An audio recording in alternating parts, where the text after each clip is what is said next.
So hello friend, আজকে আমি প্রথম ব্লগ বানাচ্ছি।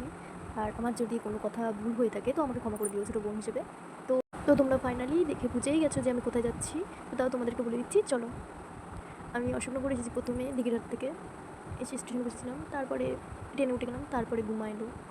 তো ট্রেনে ওঠার পর কিছুক্ষণ পর তো তারপরে ভিড়া এলো, তারপরে কিছুক্ষণ পর এলো দত্তপুকুর, তো বামনগাছি, তারপরে ফাইনালি বারাসাত আমরা চলে এলাম। তো বারাসাত চলে আসার পর আমরা বাস স্ট্যান্ডের পাশেই একটা মল ছিল বড়, ওইখানে আমরা চলে এলাম। তো ঢুকে আমরা মলে ওখানে ঢুকে সিঁড়ি দিয়ে উঠলাম, তারপরে একটু হাঁটতে থাকলাম দুজন মিলে, তারপরে হাঁটতে হাঁটতে সিনেমা হলে গেলাম, তারপরে বসলাম, তারপরে মুভি চালু হলো।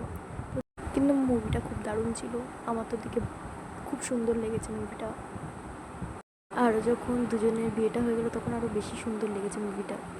তো মুভিও শেষ হয়ে গেলো, আমরাও বেরিয়ে গেলাম বাড়ি যাবার জন্য। আমার ভিডিওটা যদি ভালো লাগে তোমাদের সবার, তাহলে লাইক, কমেন্ট, শেয়ার আর সাবস্ক্রাইব করে দেবে। বাই বাই বন্ধুরা।